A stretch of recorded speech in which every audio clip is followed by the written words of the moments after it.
Merci au Seigneur Jésus le Christ. Merci au travers du frère.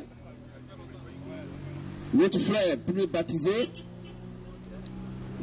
Nous disons merci encore à chacun et à chacune d'avoir prêté oreille à ce bon message qui est passé d'exhortation.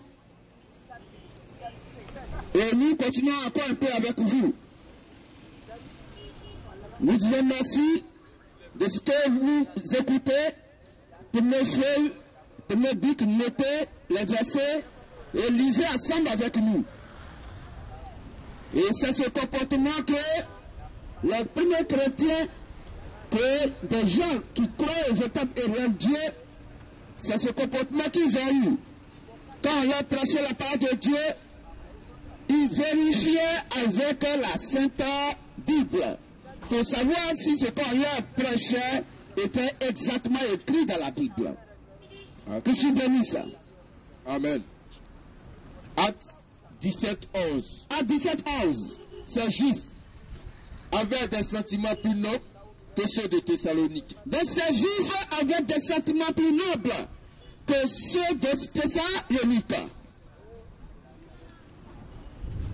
Ils reçurent la parole avec beaucoup d'empressement. Donc ils étaient contents donc de recevoir la parole de Dieu qu'on leur prêchait. Comme ce soit encore vous, vous êtes heureux, heureuses de nous écouter.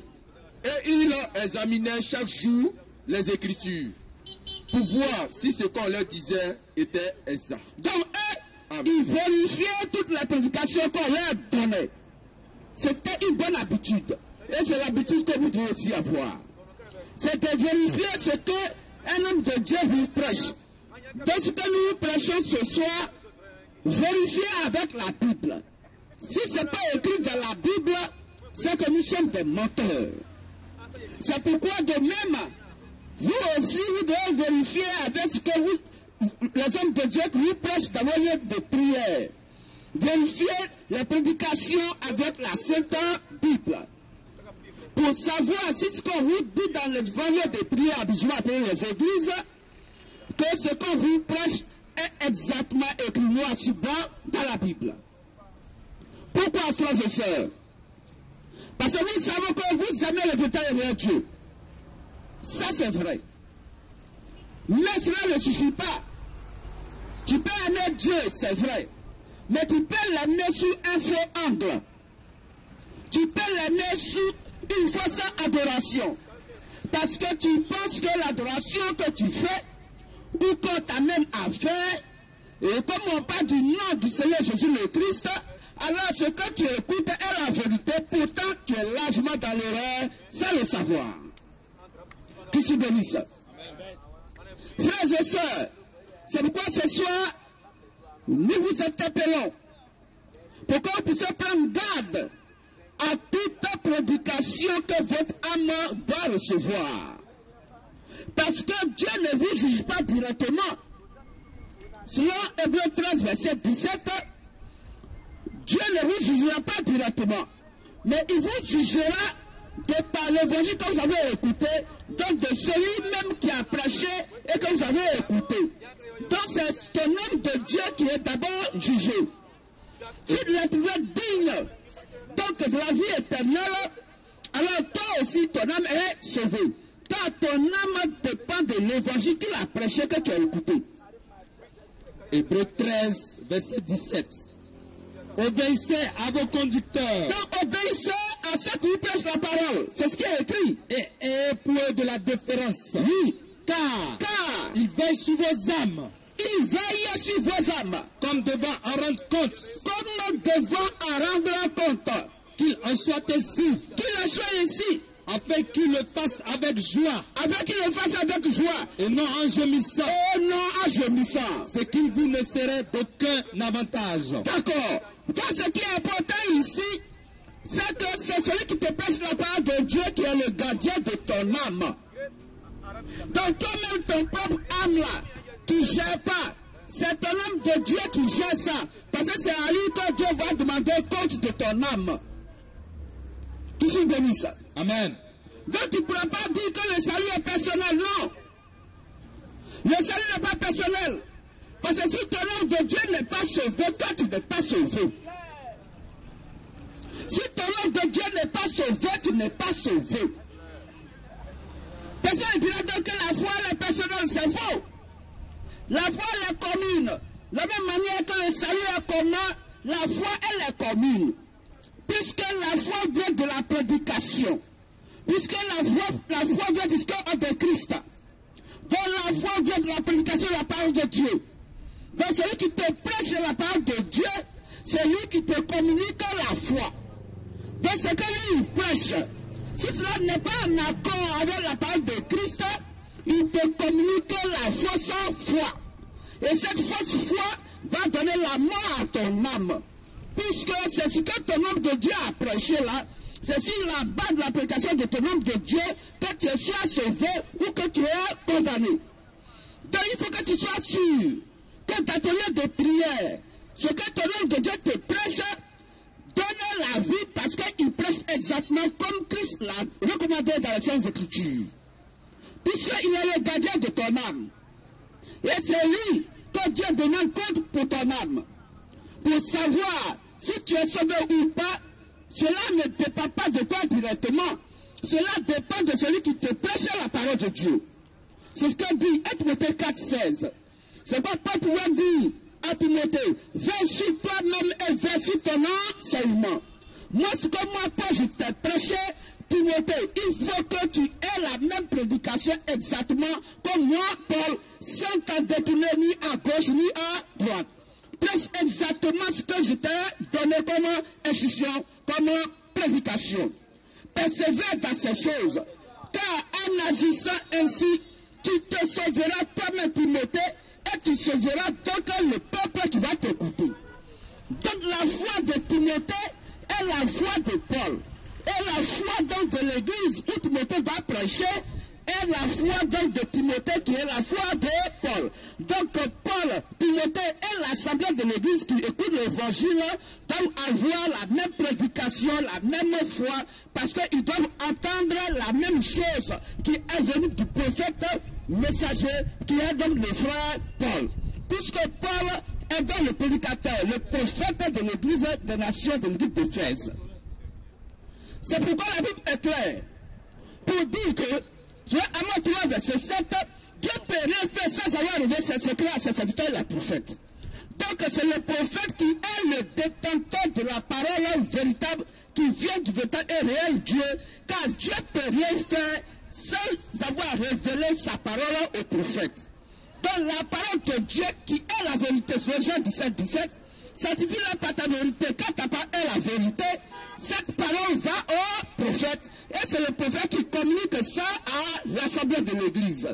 C'est de ce prophète que tout le monde entier, ceux qui sont destinés à la vie éternelle, doivent donc avoir le même message, doivent avoir le même évangile que le prophète messager de l'heure.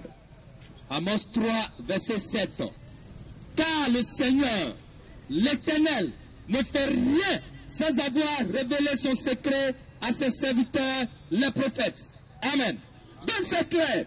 Donc Paul dit à Timothée, Timothée, pour que tu sois sauvé, c'est moi que tu dois écouter. Viens sur toi-même, Timothée. Viens sur ton enseignement. Persévère dans ces choses. Car en agissant ainsi, tu te sauveras toi-même, Timothée, et tu seras le peuple vers lequel moi, Paul, je t'emmène pour que tu puisses leur prêcher la parole de Dieu. Et cette parole que tu dois prêcher doit être exactement ce que moi, Paul, j'ai prêché. Ici, bénis ça. 1 Timothée 4, verset 16. Veille sur toi-même et sur ton enseignement. Persévère dans ces choses, car en agissant ainsi, tu te sauveras toi-même et tu sauveras ceux qui t'écoutent. Amen. Amen. Donc, frères et sœurs, nous comprenons aisément par les Saintes Écritures que Timothée ne peut pas être sauvé en dehors de l'évangile que Paul a prêché. C'est ça qui est clair. Donc, vos hommes de Dieu qui vous prêchent la parole de Dieu, vous-même soyez sûrs que ce qu'elles vous prêchent est en accord avec la Sainte Bible, car on ne doit rien ajouter à la parole de Dieu, on ne doit rien retrancher selon Proverbe verset 6. Selon Matthieu 5, 37. Car selon Romains 3, 4, tout être humain est menteur. Il n'y a que Dieu seul qui dit la vérité. Donc si ton nom de Dieu est né d'une femme sur la terre, c'est un menteur de fils. Le véritable sur la terre qui est sorti des entrailles d'une femme est devant Dieu considéré d'abord comme un menteur. Pour qu'il dise la vérité, il doit dire exactement les paroles qui sont sorties de la bouche de Dieu. Donc, écrit noir sur blanc dans la Bible, sur 2 Timothée 3,16, car toute écriture est inspirée de Dieu. Il dit pour enseigner, pour corriger, pour insulter dans toute la justice de Dieu. Oh, il n'y a que Dieu seul qui dit la vérité, sur Romains 3,4. On peut lire ça. Romains 3, verset 4. Loin de là, que Dieu au contraire soit reconnu pour vrai. Que Dieu au contraire soit reconnu pour vrai. Et tout homme pour menteur. Et tout homme pour menteur. Selon qu'il est écrit. Selon qu'il est écrit. Afin que tu sois trouvé juste. Afin que tu sois trouvé juste. Dans tes paroles. Dans tes paroles. Et que tu triomphes. Lorsqu'on te juge. Amen. Amen. Donc l'homme conscient, sage, selon Dieu, doit comprendre que lui-même doit fermer sa bouche et dire les paroles de Dieu. Car celui que Dieu envoie dit les paroles de Dieu. Il ne dit pas ce qu'il veut, il ne dit pas ce qu'il pense, mais il doit être sûr que ce qu'il prêche est écrit noir sur blanc dans la Bible. Et laquelle Bible? La Bible, la Sainte Bible, qui est donc en accord avec la prédication des premiers disciples de Jésus-Christ appelés les apôtres. Car dans le Nouveau Testament, dans la Nouvelle Alliance, le Seigneur Jésus-Christ nous amène maintenant la bonne nouvelle de par le Saint-Esprit au travers des disciples appelés les apôtres. C'est ce que dit Éphésiens 2, 19 à 20. Que nous sommes édifiés aujourd'hui sur le fondement posé par les apôtres et les prophètes. Jésus-Christ était la pierre angulaire. Oh, hier, nous étions tous des condamnés selon Romains 3, 23, car tous ont péché et sont privés de la gloire de Dieu. Mais quand Christ est venu sur la terre, pour toi, mon frère et ma soeur, et qu'il a versé son sang pour toi, alors aujourd'hui, la Bible te dit que si tu t'approches de Christ, de par l'évangile que les apôtres ont prêché, en ce moment, tu n'es plus un étranger pour le paradis. Tu n'es plus un étranger pour ton Dieu. Tu n'es plus une étrangère pour le paradis. Mais tu es maintenant fils et fille du véritable et réel Dieu, donc de la maison de Dieu. Et t'es édifié sur la prédication que le Saint-Esprit a prêché au travers des disciples de Jésus-Christ appelés les apôtres. Ce que dit Éphésiens 2, 19 à 20. Éphésiens 2, 19 à 20. Ainsi donc, vous n'êtes plus des étrangers, ni des gens du dehors, mais vous êtes concitoyens des saints, gens de la maison de Dieu. Vous avez été édifiés sur le fondement des apôtres et des prophètes. Jésus-Christ lui-même était la pierre angulaire. Amen. Amen. Donc, c'est cet évangile qui est la bonne nouvelle que nous devons avoir en nous. Frères et sœurs, si quelqu'un se déclare homme de Dieu, et qui te prêche un évangile en Dieu de ce que les apôtres de Jésus-Christ ont prêché, il faut le quitter. Si ton âme te coûte cher, il faut le quitter. Malheureusement, aujourd'hui, les gens qui se disent croyants et croyantes, chrétiens et chrétiennes, sont des croyants et des chrétiens des églises, et non de la parole de Dieu. C'est ça qui est le problème. Aujourd'hui, quelqu'un se déclare chrétien parce que je vais à l'église. C'est faux. Aucun chrétien ne va à l'église. Il n'y a que Dieu seul qui va à l'église, dans le chrétien qui est sur l'église, qui est le corps humain vivant. Personne ne peut aller à l'église. C'est Dieu qui s'adore dans le cœur de chacun d'entre nous. Donc c'est Dieu seul qui va à l'église, sur 1 Corinthiens 3, 16 à 17. On va lire ça. 1 Corinthiens 3, 16 à 17. Ne savez-vous pas que vous êtes le temple de Dieu? Ne savez-vous pas que vous êtes le temple de Dieu? Et que l'Esprit de Dieu habite en vous? Et que l'Esprit de Dieu habite en vous? Si quelqu'un détruit le temple de Dieu, oui, Dieu le détruira. Oui, car le temple de Dieu est saint. Et c'est ce que vous êtes. Voilà. Amen. Amen. Donc nous sommes une habitation de Dieu en esprit.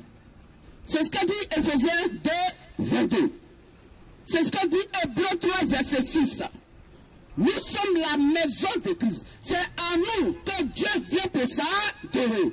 Qui connaît la pensée de Dieu pour qu'il puisse aller dans une église pour adorer Dieu?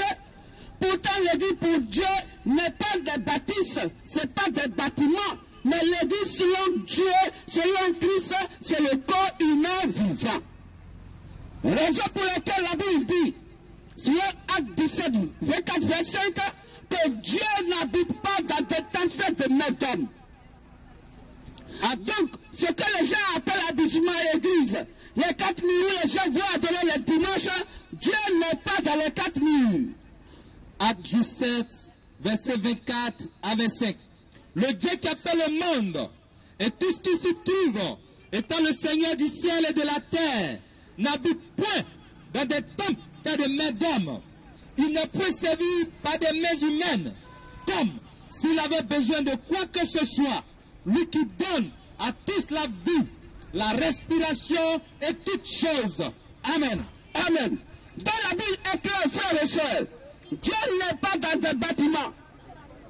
C'est pourquoi malheureusement, le monde de Satan voit vous tromper, écrit des grands noms sur les bâtiments. Et ils mettent le nom Église, Église internationale de temps, Église internationale de temps, Église de démonstration de puissance, Église de temps.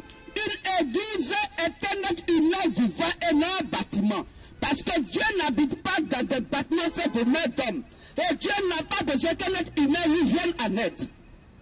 C'est pourquoi dans Acte 7, à partir du verset 46, 52, le Saint-Esprit éternel du frère Étienne pourrait donc dire que tout le ciel est le trône de Dieu. Oui, toute la terre est son marchepied. Quelle maison pouvez-vous me bâtir pour dire voici le lieu de mon repos?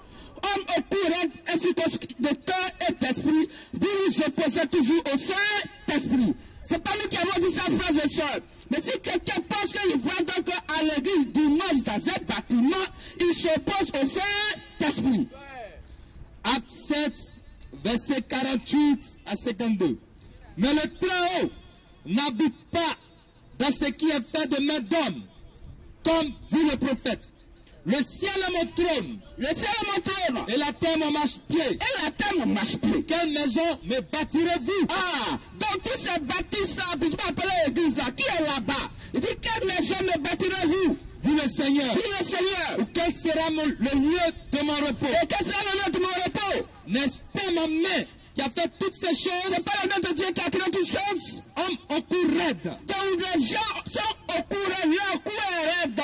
Ils ne peuvent pas tourner pour voir la vérité. Leur cou est braqué sur la séduction, sur le mensonge, sur l'iniquité, sur le respect contre le Saint-Esprit. Leur cou est très dur, qu'ils ne peuvent pas tourner pour voir la vérité biblique qui est la doctrine des apôtres, qui s'oppose à leur fausse adoration. Ainsi qu'aussi de cœur. Alors ils sont ainsi qu'aussi de cœur. Et d'oreille. Et d'oreille. Vous vous opposez toujours au Saint-Esprit. Ils s'opposent toujours au Saint-Esprit.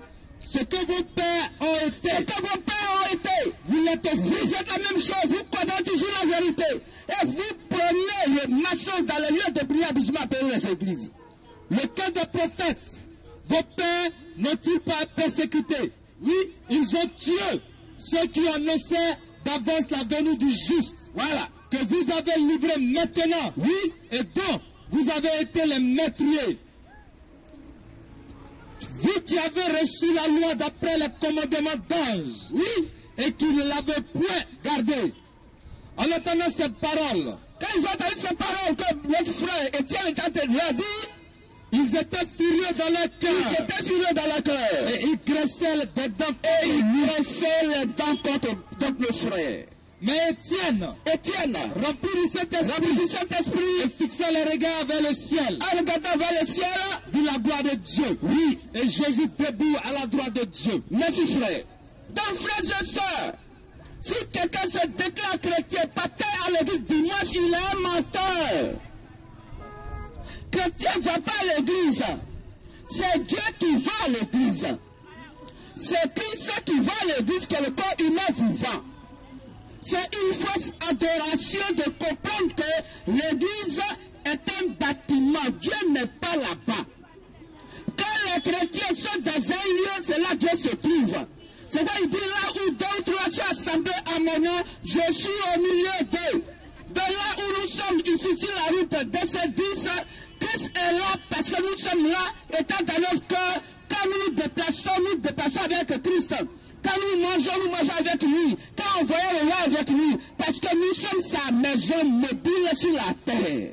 Dieu n'est pas dans des bâtiments. Il est dans une maison parce que le chrétien est dans la maison. Quand le chrétien n'est pas dans la maison est vide. Il n'y a personne. Dieu n'y est pas parce que Dieu est dans le cœur de son fils et de sa fille. Que je bénisse ça. Amen. Alors frères et sœurs, c'est ça qui est la vérité. Qu'est-ce que le dit Seigneur Jésus-Christ? Nous allons prendre Acte 20-28. Mais avant qu'on prenne Acte 20-28, le dit Seigneur Jésus-Christ, il n'y a que Christ lui-même qui a parlé de son église. Dans Matthieu 7, 18 à 19, il dit, tu es pierre, sur cette pierre, je bâtirai mon église. Et que les portes se demandent pour vos points contre elle. Je te donnerai les clés du royaume des cieux. Ce que tu lieras sur la terre sera lié dans les cieux, et ce que tu délieras sur la terre sera délié dans les cieux. Matthieu 16, 18 à 19. Oui, et moi, je te dis que tu es pierre, et que sur cette pierre, je bâtirai mon église, et que les portes du séjour des morts ne prévaudront point contre elle. Je te donnerai les clés du royaume des cieux. Alors, frères et sœurs, Jésus-Christ n'a plus les clés du royaume des cieux, puisqu'il les a remis à ses disciples appelés donc les apôtres. Il dit à Simon Pierre, je te donnerai les clés du royaume des cieux. C'est pourquoi si vous voulez aller au paradis, frères et sœurs, il faudrait que vous croisiez l'évangile que les apôtres de Jésus-Christ ont prêché. Puisque c'est la bonne nouvelle qu'ils ont prêché, c'est ce qui est la clé du royaume des cieux. Et Christ les a laissé cela, et c'est à ce moment, ayant dans les clés du royaume des cieux, que nous devons avoir la même foi que la foi vient de la prédication de la parole de Dieu sur le Matthieu 17. Donc nous devons avoir le même évangile que les apôtres. C'est à ce moment que nous avons les clés du royaume des cieux qui est la bonne nouvelle. C'est quoi la Bible dit? Sur le Galates 1, 6 à 9. Si quelqu'un n'a pas la même adoration que les apôtres de Jésus-Christ, c'est un maudit. Galates 1, 6 à 9. Je m'étonne que vous vous détourniez si promptement de celui qui vous a appelé par la grâce de Christ pour passer à un autre évangile. Non pas qu'il y ait un autre évangile, mais il y a des gens qui vous troublent et qui veulent renverser l'évangile de Christ. Mais quand nous-mêmes, quand un ange du ciel annoncerait un autre évangile que celui que nous vous avons prêché, qu'il soit anathème. Donc frère, vous comprenez ça, que si quelqu'un n'a pas la même adoration que les premiers disciples Jésus-Christ appelés les apôtres, cette personne est un maudit, est une maudite. Pourquoi? Parce que n'ayant pas l'adoration que les apôtres Jésus-Christ ont qu'ils ont prêché. Parce que c'est eux, à eux, que Jésus le Christ a remis les clés du royaume des cieux. Quiconque veut aller au royaume des cieux doit avoir le même évangile que les apôtres de Jésus-Christ. C'est pourquoi ils disent que si quelqu'un prêche un autre évangile, en tout ce qu'eux ils ont prêché, que cette personne soit maudite. Anathème veut dire maudit, maudite. Amen. Frères et sœurs, nous vous le disons parce que ce qu'a dit les Saintes Écritures, le monde religieux vous a menti. Oui, ils vous ont largement posé dans l'erreur. Et vous avez d'avoir amené l'évangile de l'erreur. C'est pourquoi la Bible nous fait comprendre de faire très attention. Car dans les derniers temps, des faux prophètes vont venir, des faux docteurs vont venir, des faux Christ vont venir. Oui, c'est ce que nous disons. C'est les Saintes Écritures, c'est là 1 Jean 4 et à 4. N'ayez pas foi à tout esprit, mais éprouvez les hommes de Dieu. Posez la question. Après avoir fini de prêcher, posez une question si vous n'avez pas compris. Il faut qu'il vous réponde avec les Saintes Écritures. Mais pourquoi la Bible dit que allez faire la nation des disciples, baptisez-les au nom du Père, du Fils et du Saint-Esprit, et asseyez-leur ce que je vous ai prescrit. Voici la vérité qui vient de Dieu. C'est que quoi? Que si quelqu'un a entendu la bonne nouvelle et qu'il a appris la bonne nouvelle, il doit donc accepter Christ par l'heure du baptême. Et après le baptême vient l'enseignement. Que je bénisse. Amen.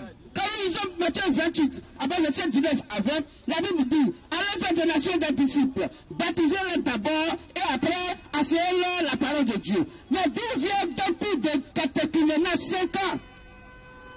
D'où vient le coup de baptême? Où on enseigne d'abord des coups de baptême aux gens et après donc l'enseignement on te baptise. Cela n'est pas conforme aux Saintes Écritures. La Bible dit qu'il faut que tu sois d'abord baptisé avant que tu sois enseigné sur Matthieu 28, à partir de verset 19 à 20. Matthieu 28, 19 à 20. Allez, faites de toutes les nations des disciples, les baptisant au nom du Père, du Fils et du Saint-Esprit, et enseignez-leur à observer tout ce que je vous ai prescrit. Et voici, je suis avec vous tous les jours, jusqu'à la fin du monde. Amen. Amen. Donc voici que c'est clair.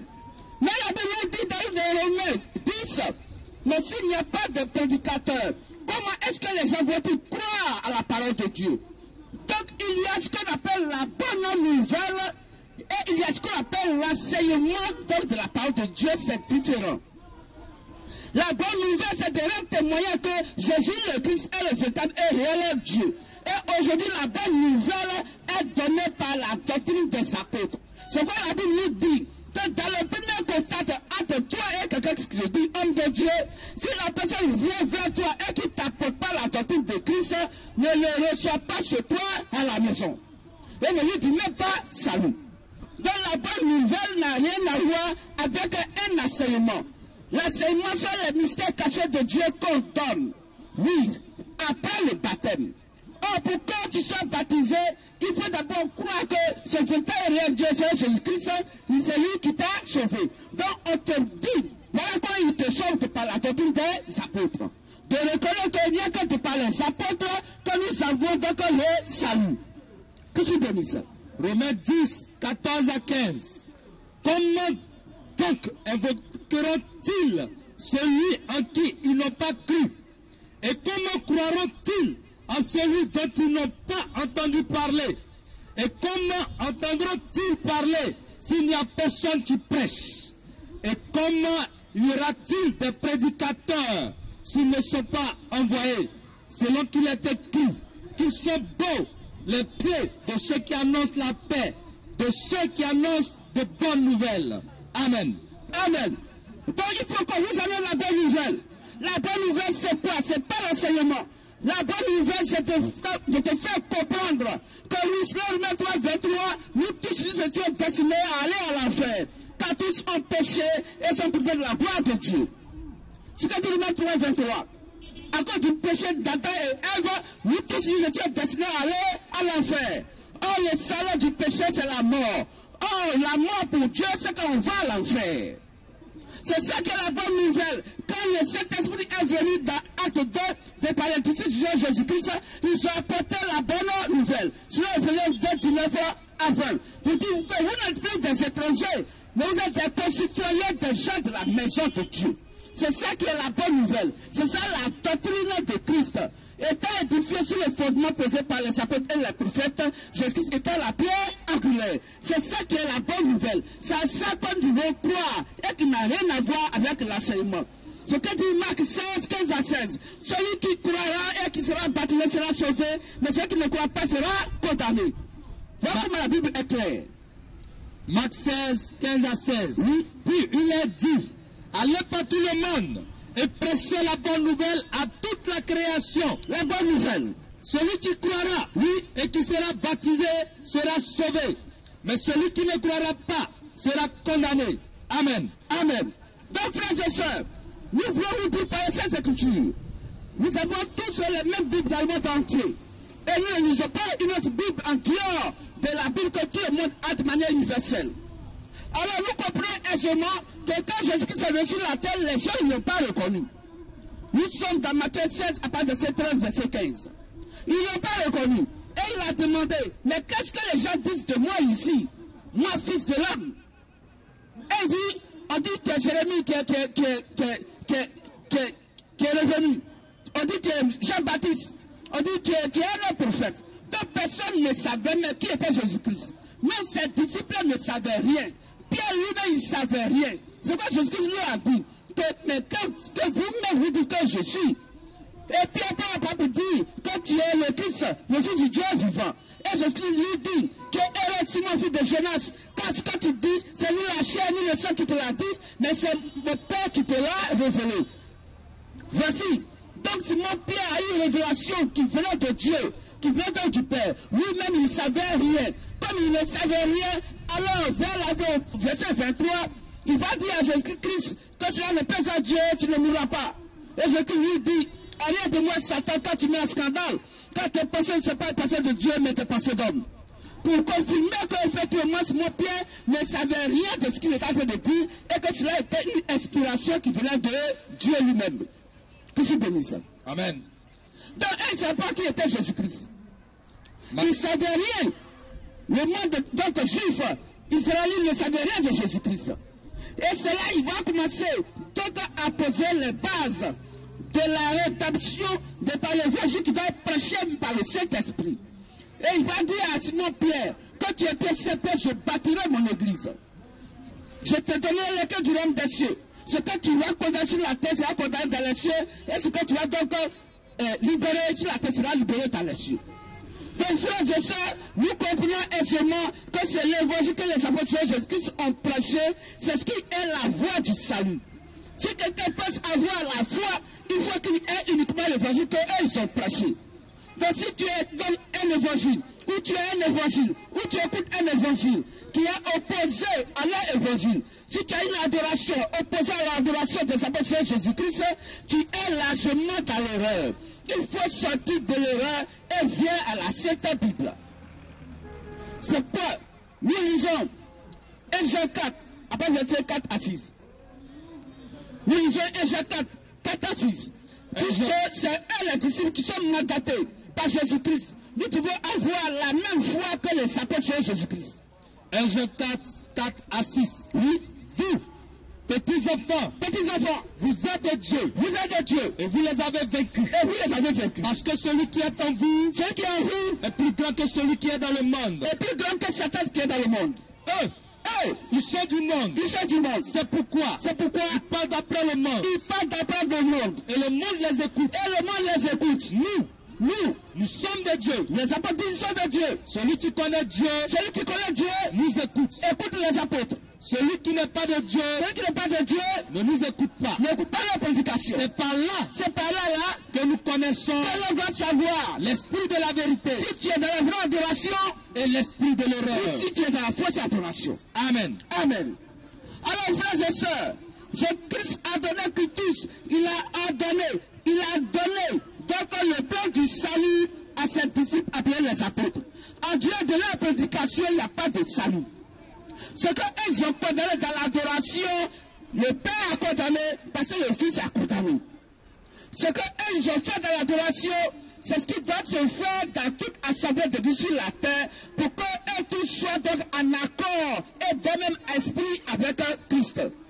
Sur 1 Corinthiens 1, verset 10. Tous les chrétiens du monde entier devaient avoir la même doctrine que la doctrine de Christ qu'il a confiée à ses disciples appelés les apôtres. 1 Corinthiens 1, le verset 10. Je vous exhorte, frères, par le nom de notre Seigneur Jésus-Christ, à tenir tous un même langage et à ne plus avoir de division parmi vous, mais à être parfaitement unis dans un même esprit et dans un même sentiment. Amen. Amen. Donc tous les chrétiens devraient être unis dans un même esprit. Oh, Dieu est esprit qui est la parole. Donc tous les chrétiens du monde entier devaient avoir le même langage, le même esprit, la même prédication, donc le même évangile. Mais pourquoi, frères et sœurs, aujourd'hui il y a plusieurs sortes de doctrines qui existent et chacun se proclame du vrai christianisme. Quel est donc le miroir par lequel on doit savoir la vraie adoration? C'est au travers de la Sainte Bible. Dans ce cas, la Bible a condamné, frères et sœurs, condamné.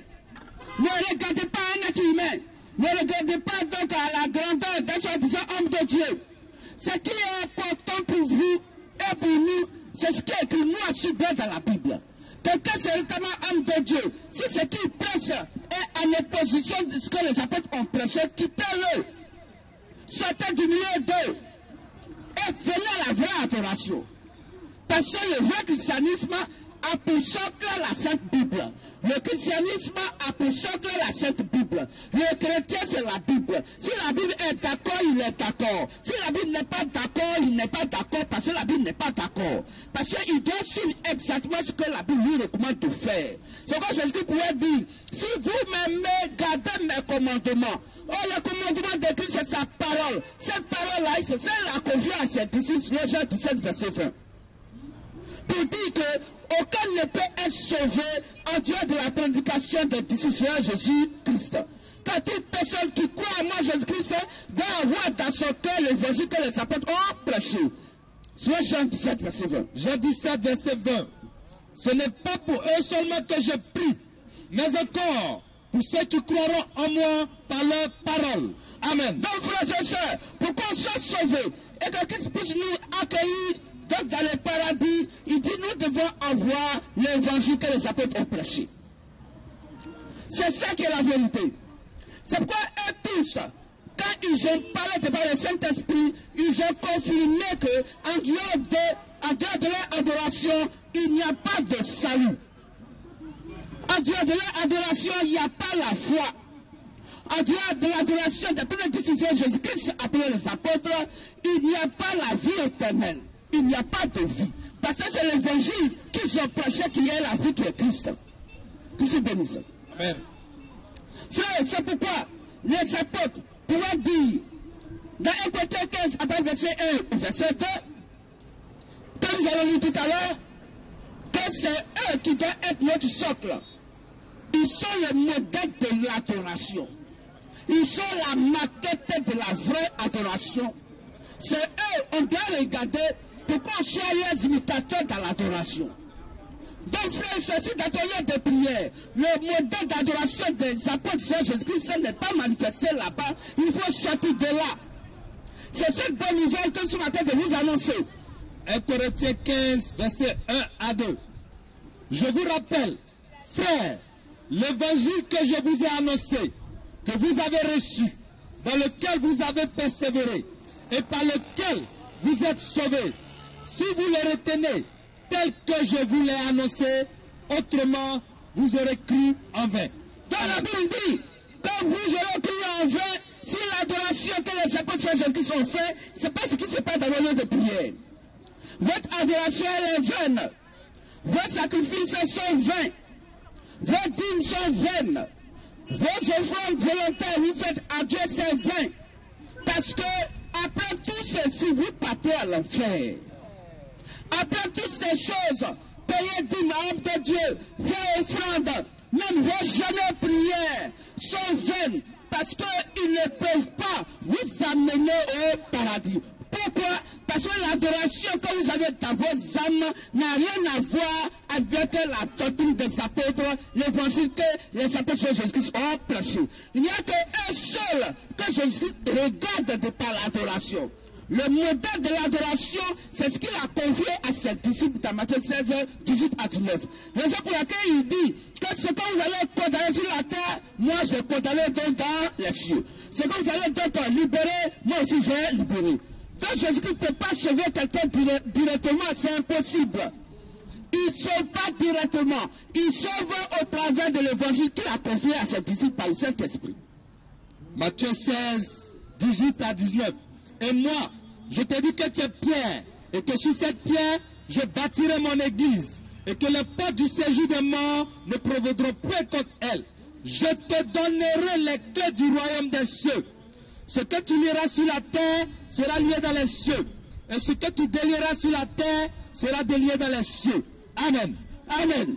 Donc, frères et sœurs, on entend généralement dire que non, mais les décisions de Jésus-Christ là, mais ce sont des humains. Oui, ce sont des humains. Mais ils n'étaient pas des humains puisqu'ils étaient dans des instruments utilisés par le Saint-Esprit. Puisque Dieu en tant qu'esprit ne peut pas sauver des gens donc, directement en tant qu'esprit. Il faut que Dieu soit dans un corps humain pour sauver donc, des gens.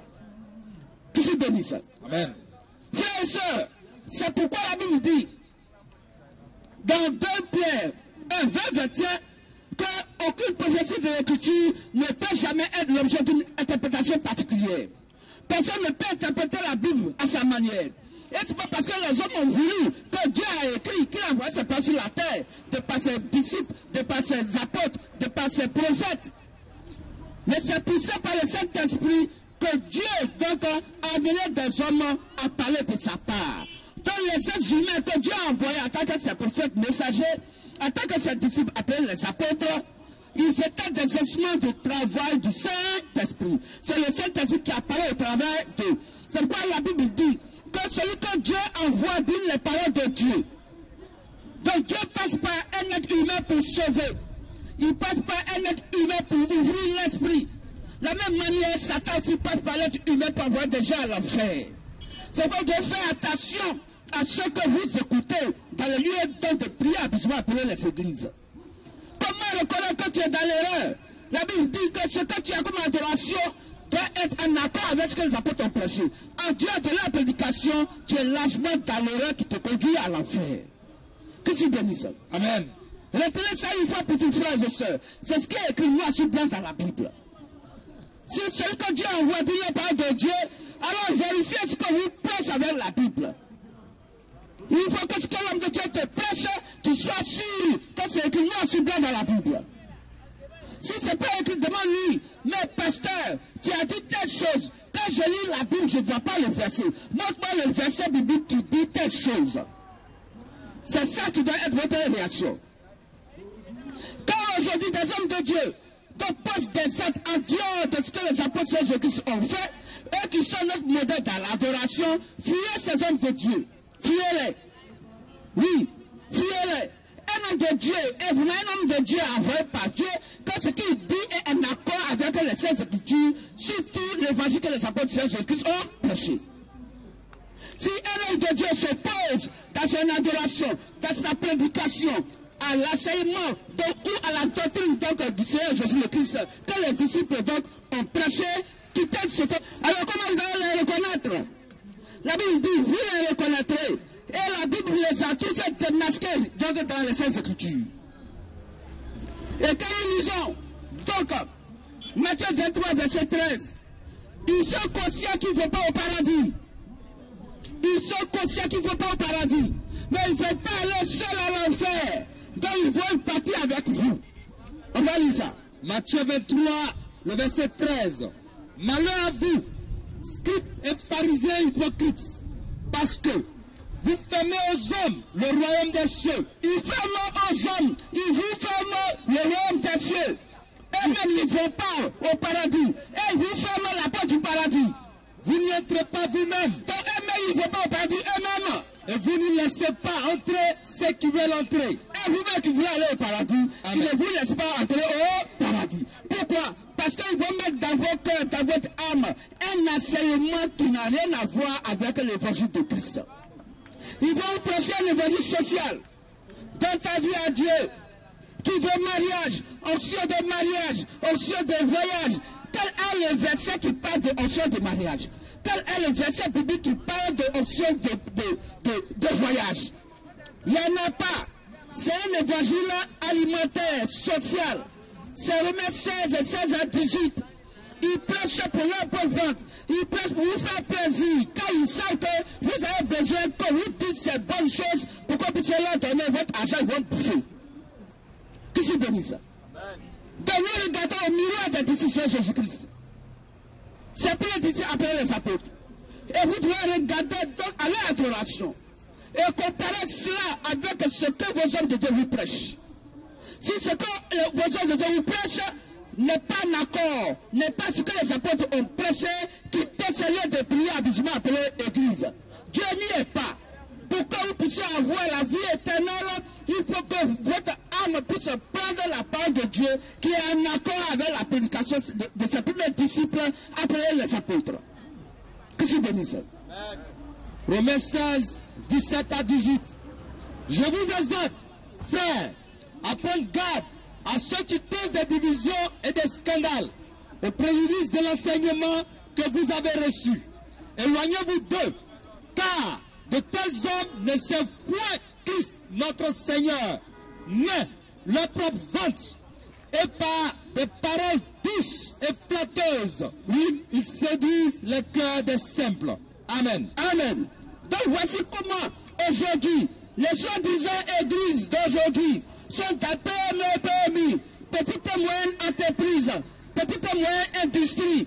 Ils ils sont conscients qu'ils ne vont pas au paradis. Mais ils veulent aller avec vous à l'enfer. Et ils ont besoin de votre argent pour manger, pour être allés sur la terre. Et comme ils savent que vous voulez que vous fassiez des prières, que vous aimez, qui veut femme, qui veut argent, qui veut voyage, qui veut temps, qui veut travail. L'évangile n'a pas commencé par là. Sur le Matthieu 6, 30 à 33, le royaume des cieux ne consiste pas aux choses terrestres. Il faut d'abord rechercher le royaume des cieux et sa justice. Et ce que donc tu voudras, Dieu te donne. Donc il faut que tu sois sûr que ton âme a la vie de par le vrai évangile que les apôtres ont prêché. Ainsi, quand tu vas avoir le bien terrestre, tu as l'assurance que tu vas au paradis d'abord. Mais aujourd'hui, Satan, par des hommes de Dieu, va vous amener à voir le bien terrestre. Peut-être vos amis sont condamnés pour aller à l'enfer. Voici comment vous êtes largement dans l'erreur. Fuyez-les et venez à la Sainte Bible. Quittez là-bas et venez à la Sainte Bible. Matthieu 6, verset 30 à 33. Si Dieu révèle l'herbe des champs qui existe aujourd'hui et qui demain sera jeté au four, ne vous vêtira-t-il pas, à plus forte raison, gens de peu de foi? Ne vous inquiétez donc point et ne dites pas, que mangerons-nous, que boirons-nous, de quoi serons-nous vêtus? Oui, car toutes ces choses, ce sont les païens, Ce sont des païens qui les recherchent.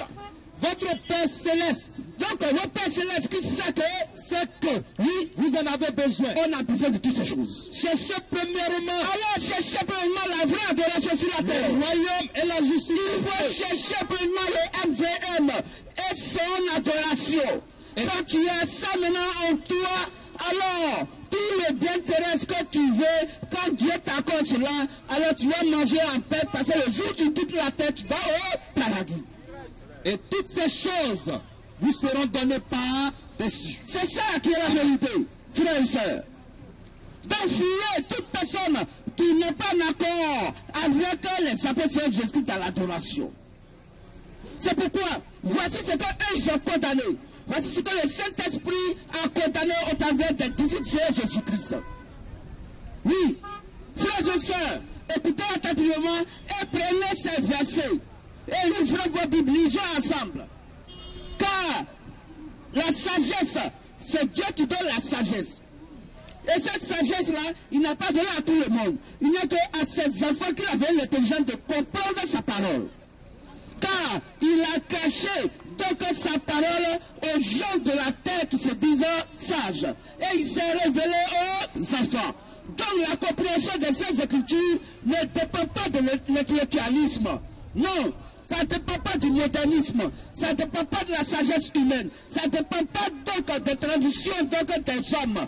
Non, mais de la révélation de Christ qu'il donne à ses enfants au travers de quelqu'un qui manda sur la terre, appelé être un messager, afin que de par lui, alors il puisse éclairer donc les âmes des uns et des autres qui puissent écouter sa parole. Dans le premier Marc 16, 15 à 16, voici un problème qui mine beaucoup d'assemblées de lieux de prière. La Bible dit celui qui croira et qui s'en baptise sera sauvé. C'est ce que dit la doctrine des apôtres. C'est ce qu'a dit donc Christ lui-même avant qu'il puisse donc retourner. Oui, on peut lire ça, frère. Marc 16, 15 à 16.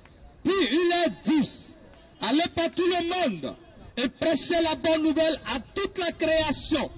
Celui qui croira et qui sera baptisé sera sauvé. Mais celui qui ne croira pas sera condamné. La question qu'on vous pose, frères et sœurs, pour que vous puissiez donc utiliser votre sagesse et intelligence, est-ce que le baptême d'un nouveau-né est recommandé par les Saintes Écritures? Car il a dit celui qui croira et qui sera baptisé sera sauvé. Dans le nouvel-né là, quand les gens baptisent, il a cru en quoi? Il a cru en quoi et puis on le baptise? Question. Et on pense que quand on baptise ton nouveau-né, il va aller au paradis. C'est faux. Au contraire, le baptême de nouveau-né amène l'homme à l'enfer. C'est le plan divin de Satan. C'est de nous conduire à l'enfer. Frères et sœurs, Si tu as été baptisé étant donc bébé, ton baptême est un faux baptême. Il faut maintenant venir vers le vrai et réel Dieu de par la vraie adoration qui est l'évangile que les apôtres ont prêché, que nous sommes en train de vous prêcher. Pourquoi pour toi, Acte 2, 36 se manifeste? Pour toi, Acte 2, 38 se manifeste. D'avoir le corps vivement touché et dit, mais homme frère, que ferons-nous? On dit non, ta fausse adoration que tu as eue, laisse tomber. Viens donc aux eaux de rafraîchissement qui est l'évangile que les apôtres ont prêché et que ce soir tu écoutes. C'est ce que Pierre a dit. Tu peux lire, frère. Acte 2, 37 à 38. Oui. Après avoir entendu ces discours, ils eurent le cœur vivement touché. Et il dit à Pierre et aux autres apôtres, hommes frères, que ferons-nous? C'est ça, hommes frères, que ferons-nous? Pierre leur dit, et Pierre leur dit, répétez-vous, mais répétez-vous, frères, et que chacun de vous soit baptisé, et que chacun de vous soit baptisé, au nom de Jésus-Christ, pour le pardon de vos péchés, et vous recevrez le don du Saint-Esprit. Et vous recevrez le don du Saint-Esprit. Car la promesse est pour vous. Et la promesse est pour nous. Pour vos enfants. Pour vos enfants. Et pour tous ceux. Et pour tous ceux. Qui sont au loin. Qui sont au loin. En aussi grand nombre. En aussi grand nombre. Que le Seigneur notre Dieu. Que le Seigneur notre Dieu. Les appellera. Les appellera. Donc ce soir, le Seigneur notre Dieu, Jésus le Christ, vous appelle. Pour qu'on puisse venir à la vraie adoration qui est la doctrine des apôtres Seigneur Jésus-Christ. C'est le seul modèle qui amène au paradis. En Dieu de l'adoration, toute adoration que vous avez vous amène à l'enfer. C'est ça qui est la vérité. Et quand Pierre a prêché, ils ont eu le corps vivement touché. Et il dit, mais homme frère, que ferons-nous? Pierre leur dit, repentez-vous. La repentance, ce n'est pas une confession. Se repentir veut dire, il faut quitter ta fausse adoration et viens à l'adoration des apôtres Seigneur Jésus-Christ. Donc quittez ces faux dogmes, quittez ces faux lieux de prière, habituellement appelés les églises, et venez à la doctrine des apôtres du Seigneur Jésus-Christ. Car c'est l'adoration qui est la maquette, qui est le miroir, le modèle donc de la vraie adoration qui conduit les amants au paradis. En dehors de leur adoration, alléluia, nous sommes des élus pour aller à l'enfer. Que je bénisse. Amen. Dans le nouveau-né, comment son cœur peut être vraiment touché par une prédication? Un nouveau-né qu'on baptise, il a cru en quoi? Car celui qui croira qui s'est baptisé sera sauvé. Nouveau-né, il a cru en quoi? Et on le baptise. C'est un faux baptême. C'est un baptême satanique. C'est un baptême qui n'a rien à voir avec l'évangile des apôtres. Les apôtres ont condamné ce type de baptême. Alors vous aussi, condamnez cela. Quand vous allez condamner cela, c'est ce que la Bible appelle la repentance. Vous reconnaissez maintenant le vrai évangile du faux évangile. Sortez de l'erreur et venez à la vérité. La vérité, c'est ce qui est écrit noir sur blanc dans la Bible. Alors frères et sœurs, nous ne sommes pas là pour critiquer une église, ni un homme de Dieu. Mais nous sommes contre le faux système d'enseignement et de fausses doctrines qui est enseigné et que les gens vous donnent ces fausses adorations, ces fausses doctrines pour vous tromper sans que vous le sachiez.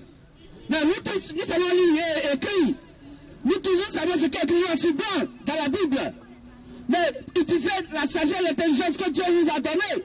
Comment nous voyons peut-il donc croire à la Bible pour qu'on puisse le baptiser? Oh, le baptême est un engagement de bonne conscience envers Dieu. Le nouveau-né là, quel est donc l'engagement qu'il prend envers Dieu? Comment il peut s'engager au baptême? Parce qu'on va lui poser des questions avant qu'il n'aille dans les jours du baptême.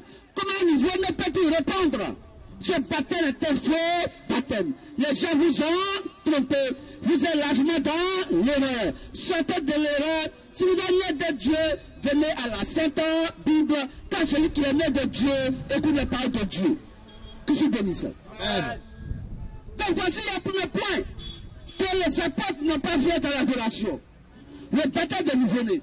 Regardons, frères et sœurs, quand nous prenons le livre de Actes 8, après le verset 25, et que nous descendons, la Bible donne un exemple où un monsieur, l'intendant éthiopien, quittait à Jérusalem pour adorer et retournait en Afrique.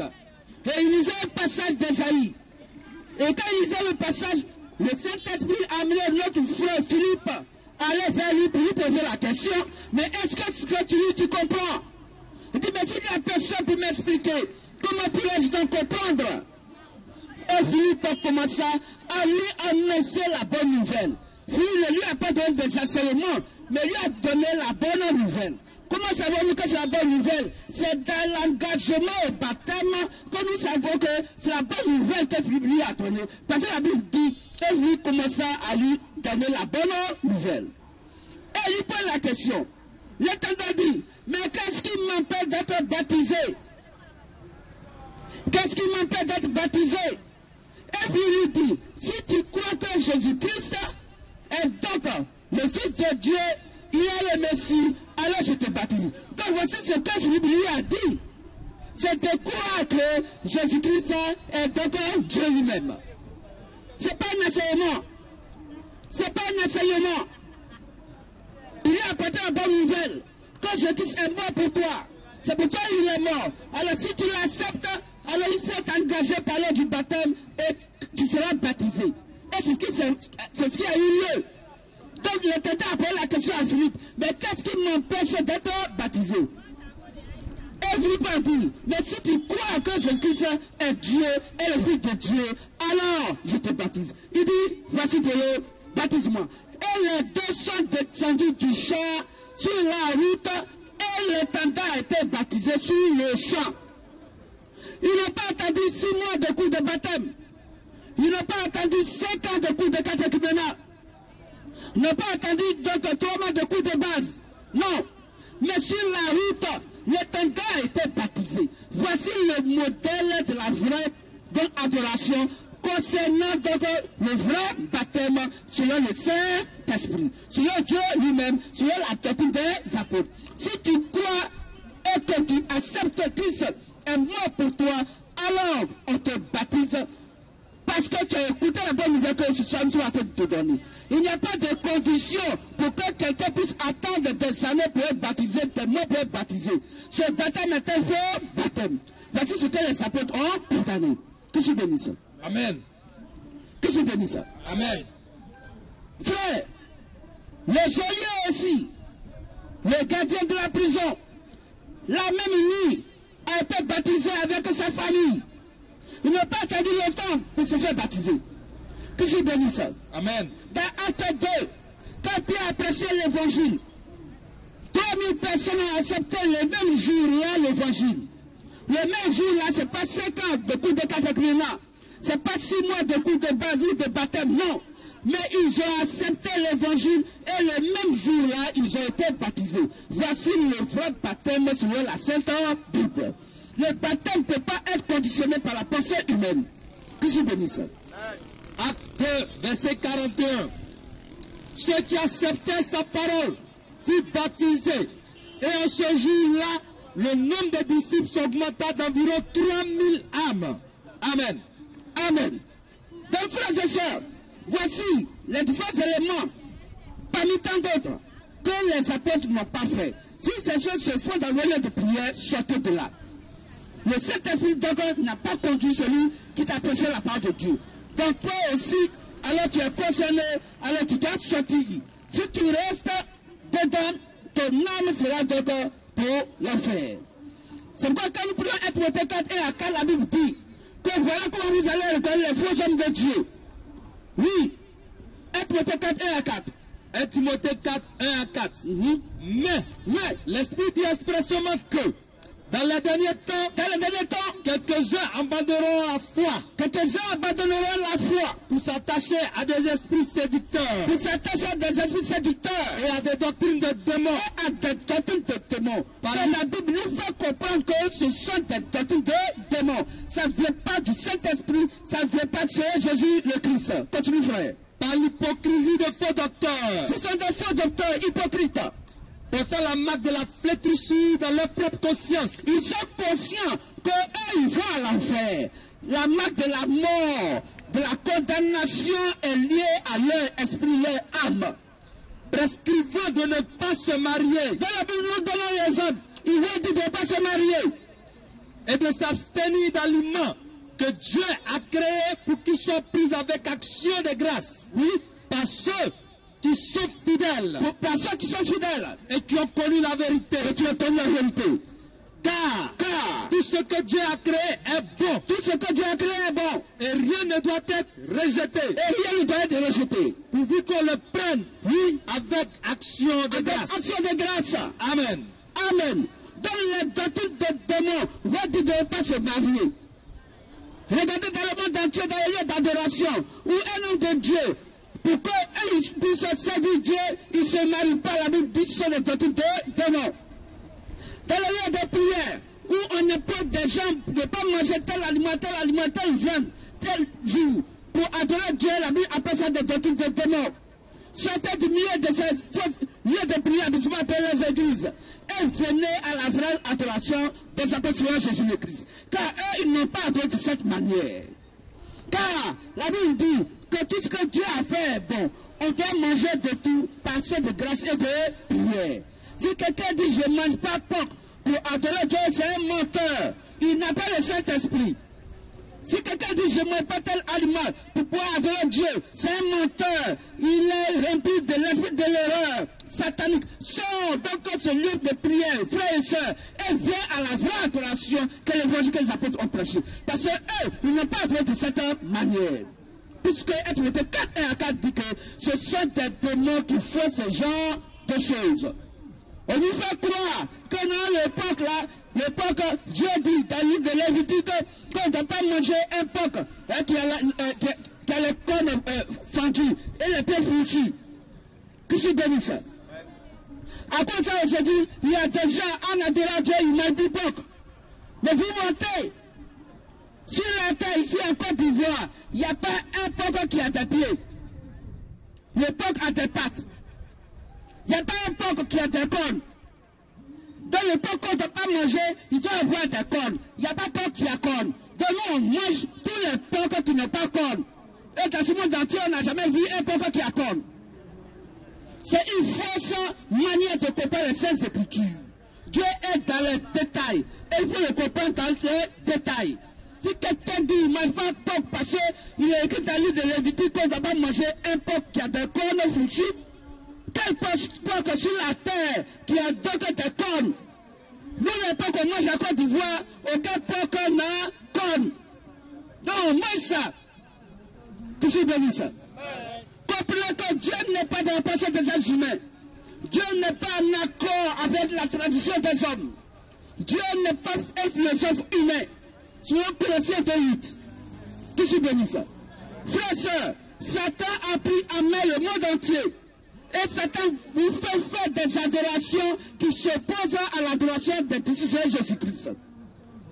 Les apôtres de Jésus-Christ n'ont jamais fait fête de Noël. Donc si quelqu'un fait fête de Noël, parce que Noël serait peut-être un certain Jésus-Christ qui est né le 27 décembre, il ment. Jésus-Christ n'est pas né le 27 décembre.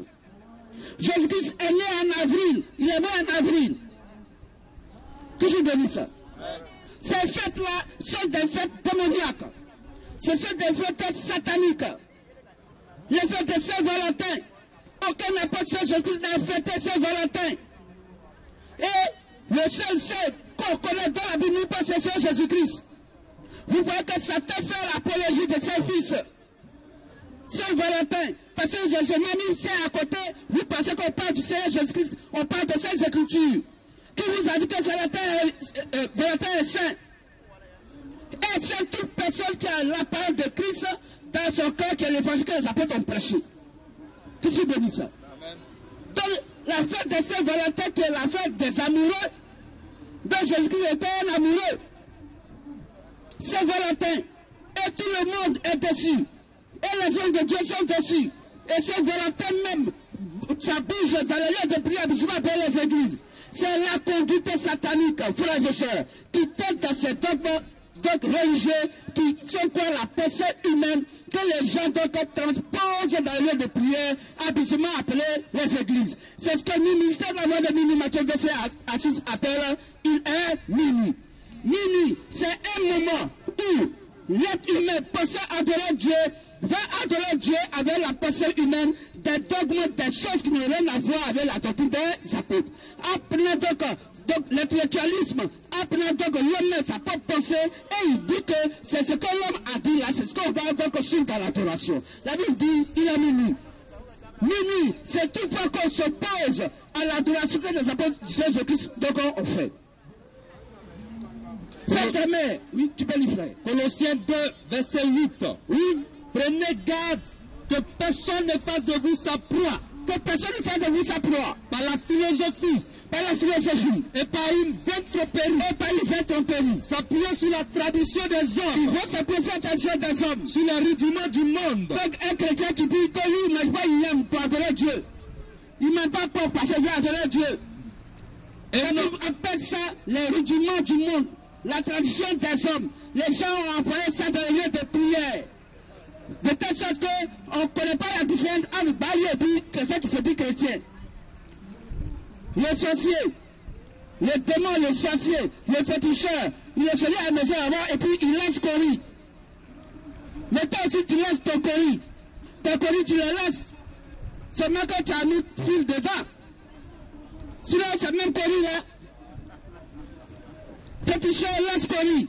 Chrétien, quelqu'un qui se dit chrétien, il laisse coris. Et puis il va changer le nom de sa coris. Il a mis fil dedans. Et puis il appelle ça chapelet.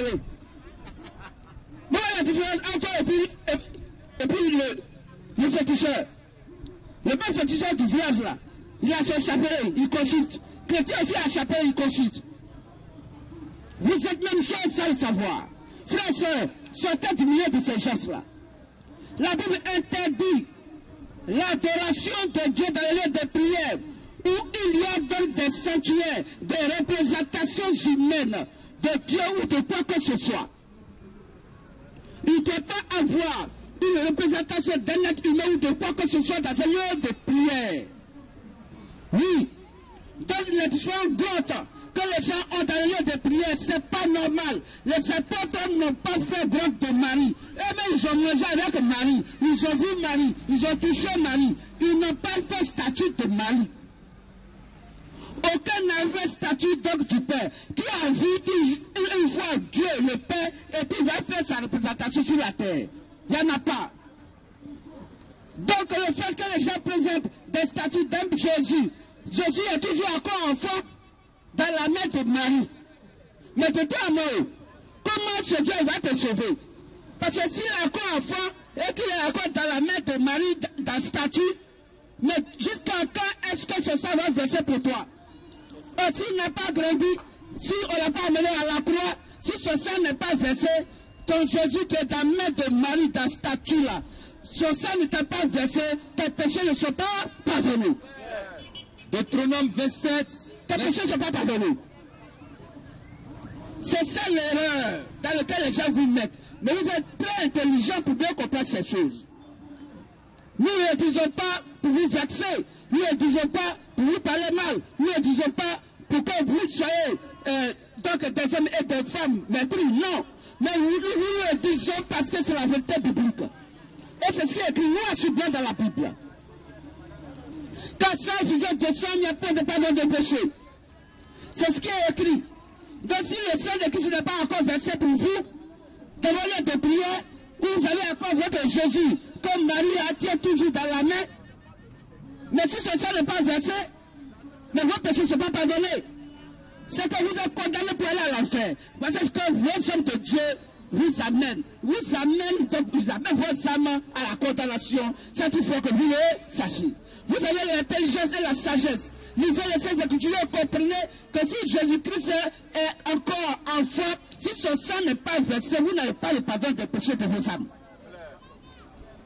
Sortez du milieu donc de ces représentations donc sataniques que l'on pense venir de Dieu. Dieu n'y est pas. Aucun modèle d'adoration n'a été fait de cette manière par les apôtres de Jésus-Christ. Tu peux lire Deutéronome 27, verset 15. Deutéronome 27, verset 15.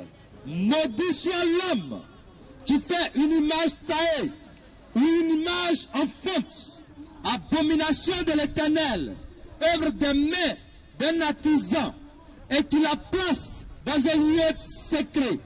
Et tout le peuple répondra et dira Amen. Donc nous comprenons aisément que ce n'est pas nous qui le disons, c'est toute la Bible du monde entier. Tu peux donc leur redonner ce verset, il faut relire le verset. Deutéronome 27, Oui, le verset 15. Maudit soit l'homme qui fait une image taillée, oui, ou une image en fonte, oui, abomination de l'Éternel, œuvre des mains d'un artisan, et qui la place dans un lieu secret. Et tout le peuple répondra et dira Amen. alors, frères et sœurs, si nous vous le disons, c'est pour attirer votre attention sur les diverses adorations que vous savez ou qu'on vous impose dans les lieux de prière habituellement appelés les églises. Réveillez-vous, car si vos âmes vous coûtent cher, il faudrait que vous soyez sûr que le modèle d'adoration que vous avez est en accord avec ce que les apôtres ont prêché. Or, ça, les apôtres n'ont pas fait ça. Ils n'ont pas eu de statues qu'ils ont adorées. Les fêtes de Toussaint ne sont pas reconnus par les Saintes Écritures. Les apôtres n'ont pas fait fête de Toussaint. Fête de Toussaint. Et là, qu'est-ce qui se passe? Des gens s'en vont dans les sépulcres, dans les cimetières, pour aller donc nettoyer, laver les tombeaux. Mais de vous à moi, qu'est-ce que vous cherchez dans les cimetières? C'est des esprits de mort. Il n'y a pas de vie dans les cimetières. Si quelqu'un pense qu'il doit faire quelque chose pour son parent au cimetière là-bas, mais il est mieux de le ressusciter, là tu as fait quelque chose. À quoi ça sert de laver donc son tombeau, de laver donc là où il est, alors que toi-même tu n'es pas capable de le ressusciter? Frères et sœurs, ce qui est cher est cher. Ce qui est cher est cher. Dieu a dit, la Bible dit, l'Éternel a dit dans le Genèse 3, tu es poussière, tu iras à la poussière. Nous tous, nous irons à la poussière. Alors, c'est de l'hypocrisie, comme les pharisiens, hypocrites, dans Matthieu 23, qui lavent donc l'extérieur du verre et l'intérieur est sale, des tombeaux blanchis. Ils vont donc blanchir les tombeaux dont des prophètes qu'ils ont tués. Pourtant, au-dedans même se trouve des rapines, la pourriture. C'est la même chose qu'ils vous font. Ils vont vous amener à avoir bon comportement, mais dans vos cœurs, il n'y a pas un évangile qui est la vie qu'ils ont posée dans vos âmes. De telle sorte que vous êtes des ennemis de Christ par la fausse adoration. Et on va vous faire croire que si vous avez un bon comportement, vous partez au paradis. C'est faux. Ce n'est pas le bon comportement qui envoie quelqu'un au paradis. Va au paradis, qui est quitté au paradis? Et va à l'enfer, celui qui est quitté à l'enfer. Qui se bénisse. Mais pour nous qui sommes les fils du véritable et réel Dieu, nous manifestons les attributs de notre Dieu par l'évangile qui lave d'abord notre homme intérieur, notre cœur, notre âme. Notre homme intérieur est amené lavé par la doctrine des apôtres, l'évangile des apôtres. Maintenant, l'évangile va se répercuter sur notre homme extérieur. Nous devons avoir un comportement digne de l'évangile. Que je bénisse. Amen. Aucun ne peut être sauvé par la loi de Moïse. C'est impossible. Oh la religion, vous mettez la loi de Moïse. Ne mange pas, ne touche pas, ne fais pas, ne pas. Mais qu'est-ce qu'il faut faire? Il faut qu'on vous dise ce que vous devez faire. Et même qui vous met sur la loi de Moïse, il ne pratique pas la loi de Moïse. Il ne peut même pas remuer sur la tombe où tu peux te à toi. Oh frères et sœurs, sur la Galates 3, 9 à 13, la Bible nous fait comprendre que si quelqu'un veut être sauvé par la loi de Moïse, il doit accomplir toutes les lois de Moïse. Si une seule loi t'a échappé, tu es coupable de toutes les lois. Que je bénisse. Galates 3, versets 10 à 13. Car tous ceux qui s'attachent aux œuvres de la loi sont sous la malédiction. Donc si quelqu'un s'attache à la loi de Moïse, il est sous la malédiction. Car il est écrit, maudit est quiconque n'observe pas tout ce qui est écrit dans le livre de la loi, et ne le met pas en pratique. Et que nul ne soit justifié devant Dieu par la loi. Personne ne peut être justifié devant Dieu par la loi. Cela est évident. C'est évident. Puisqu'il est dit. Il a dit, Le juste vivra par la foi. le juste vivra par la foi qui est la doctrine des apôtres. Or, la loi ne procède pas de la foi. Mais elle dit, celui qui mettra ces choses en pratique, vivra par elle. Vivra par elle. Qui peut mettre les lois de Dieu en pratique, les 10 commandements, il n'y en a pas. Il n'y a personne qui peut pratiquer les 10 commandements à 100%. Or, si tu as pratiqué les 10 commandements de Moïse, tu as fait 9 et peut-être il y a une seule loi qui t'a échappé, tu es coupable de 10 lois. Que c'est béni ça? C'est pourquoi, frères et sœurs, nous sommes sauvés par la foi. Nous sommes sauvés par grâce au moyen de la foi. Et si quelqu'un pense qu'il veut être sauvé par la loi de Moïse, il rend donc Christ en vain. Il rend Christ vain. Il rend la part de Christ vain. Nous allons prendre Galates 2, verset 16, Galates 2, verset 21. Galates 2, verset 16, Galates 2, verset 21. Donc ces hommes de Dieu, vous mettez sur la loi de Moïse. Ne touche pas, ne fais pas, ne pas. Et pour eux, on dit non, tu ne mentiras pas. Mais si tu ne mentiras pas et que tu es condamné par la loi de Moïse, qu'est-ce que Dieu appelle mensonge? Qu'est-ce que Dieu appelle mensonge? Non. C'est pas parce que tu as pris quelque chose de quelqu'un qui dit, mais c'est toi qui as pris, dit non, c'est pas moi. Il dit, mais pourquoi tu mens? C'est pas de ce mensonge que tu parles. Mais ça, c'est le mensonge qui concerne la loi de Moïse. Tu ne mentiras pas. Si tu fais ça, on te frappe. Mais selon le spirituel, le mensonge s'appelle la non-observation de l'évangile de Christ que les apôtres ont prêché. Voici ce mensonge qui conduit l'âme à l'enfer. Le mensonge que Dieu ne fait pas, c'est de dire ou amener la vérité à mentir. C'est amener Dieu de dire ce que lui n'a pas dit. C'est ce mensonge-là que Dieu ne veut pas. Puisque Dieu est la vérité, c'est Jean 17, 17, sa parole étant la vérité, il exécuterait que sa parole qui est la vérité. Quand on veut faire la vérité mensonge, alors Dieu n'est pas d'accord. C'est pourquoi, quand la Bible dit que la femme ne doit pas prêcher, et on met les femmes à la prédication, c'est ça, Dieu n'est pas d'accord. C'est ce mensonge qui détruit les âmes et qui conduit les gens à l'enfer. C'est d'amener à Dieu à accepter le mensonge et de renier sa propre parole. C'est ce que la Bible appelle le prophète comme le Saint-Esprit. Amen. Tu peux lire? Galates 2, verset 16 et le verset 21. Galates 2, 16.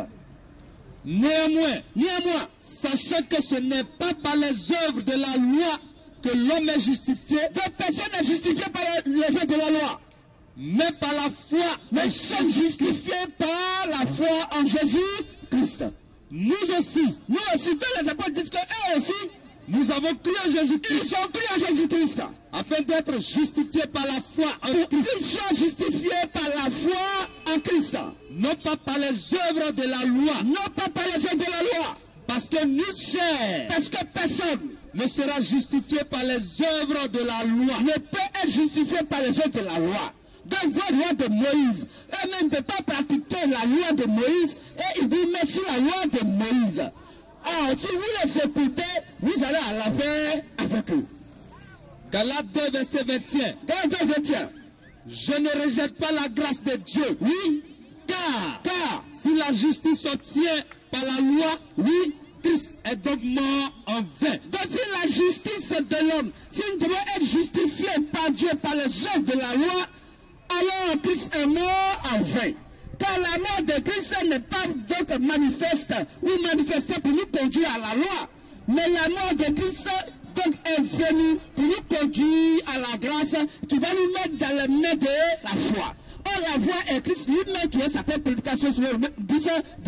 Quand la foi vient de ce qu'on entend, est-ce qu'on entend vers la parole de Christ? Or c'est ce Christ au travers de ses disciples et de ses messagers qu'il a envoyé, les prophètes messagers, qui va donc conduire son peuple à chaque acte de l'église des nations. Jusqu'aujourd'hui, au temps de la Odyssée, le 7e et dernier acte de l'église des nations, aujourd'hui, nous, MVM, nous sommes la voix de Mini, Matthieu 21 à 6, nous sommes la foi apostolique et la foi donc de l'enlèvement. C'est pourquoi Bam est prêché l'évangile en tant qu'un prophète, il a communiqué la foi apostolique donc à ses disciples au dit vierge pour ramener leur croyance et leur cœur à leur Père qui est quoi Jésus-Christ au travers de l'évangile que les apôtres ont prêché. Mais nous, MVM, au moment où nous réveillons ce gros message de Branham à prêcher, nous communiquons la foi de l'enlèvement. Car c'est nous, MVM, qui faisons l'enlèvement. En Dieu de nous, il n'y a pas d'enlèvement. Oh, l'enlèvement est déjà là. C'est pourquoi vous, les frères LDS, ceux qui ont écrit le message de Branham, nous, MVM, nous disons, le temps est arrivé, il est l'heure, mettez donc, réveillez-vous, allumez donc vos lampes, car le temps est déjà arrivé pour l'enlèvement. Que je bénisse. Amen. Que je bénisse. Amen. Alors, frères et sœurs, s'il y a quelques personnes qui ont des questions à poser, vous pouvez venir poser vos questions. S'il y a quelque chose que vous n'avez pas compris, c'est le moment de venir poser des questions. Parce que on a beaucoup à dire, mais pas forcément aujourd'hui, qu'on puisse tout dire. Après-demain, le 11, nous sommes encore là. Donc, tout ce que vous avez pris comme note, vérifiez à la maison. Et après-demain, nous sommes encore là pour une deuxième journée. Vous pouvez venir poser des questions. Le chrétien pose question. La chrétienne pose question. Parce qu'il y va de son âme. Il faut que tu sois sûr de l'adoration dans laquelle tu es. Donc, il faut que tu viennes. Nous sommes là.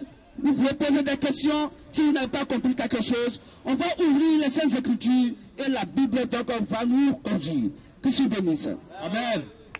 Alors, voici ici les différents contacts que nous donnons. Nous sommes le 17 de la voie de Minimato, verset 1 à 6.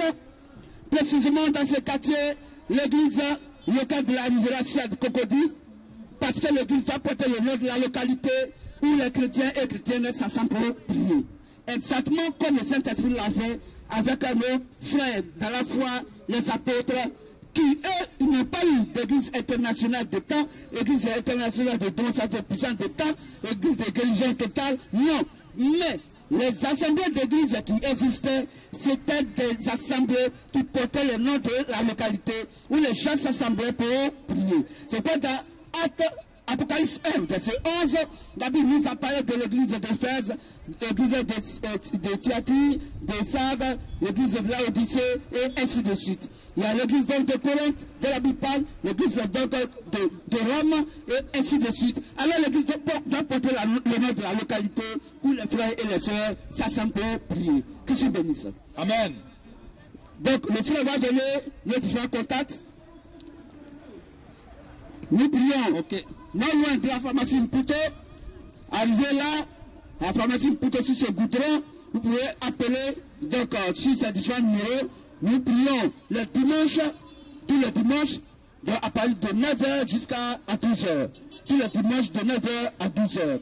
À vous aussi les frères et les sœurs qui voudraient qu'on prie pour vous, nous donnons donc aussi rendez-vous pour venir, nous allons prier pour vous. Et la prière, elle est gratuite. La prière est gratuite. On ne paye rien. C'est gratuit. Et nous assurons que si vous croyez sincèrement que vous pouvez avoir la guérison, notre Dieu vous guérit donc sur le champ et gratuitement. On ne paye pas donc prière. On ne paye pas une guérison qui vient de Dieu. Car il est écrit dans Matthieu 10, 6 jusqu'au verset 8, il est bien écrit, vous avez reçu le don de Dieu gratuitement. Donner donc gratuitement. Si un homme de Dieu vous amène à payer donc une prière qu'il doit faire pour vous, sortez de là. Ce n'est pas écrit. Ça ne vient pas de Dieu. Cet homme de Dieu est un témoin en chair. Quittez-le parce que ce n'est pas écrit dans la Bible. Le don de guérison vient de Dieu et il a donné à l'homme gratuitement pour qu'on puisse guérir d'autres personnes gratuitement. Que Christ nous bénisse. Alors le frère va nous donner dans les différents contacts et si vous êtes donc prêts pour vos questions, nous nous attendons pour vos questions. Alors pour les contacts, vous pouvez noter le 07 99 67 92 38. Je répète, le 07 99 67 92 38. Je répète une dernière fois, le 07 99 67 92 38. Nous répondons encore à ce numéro, le 01 71 16 79 64. Le 01 71 16 79 le 64. 01 71 16 79 64. Merci à chacun et à chacune. Nous disons merci pour ce moment d'avoir partagé avec nous la bonne nourriture de ce soir. Que Christ bénisse ce soir chacun et chacune, et que la nuit de chacun et chacune soit paisible sous le contrôle du véritable et réel Dieu, dans le nom glorieux, merveilleux, et le Seigneur Jésus le Christ, la parfaite chair. Christ bénisse. Amen.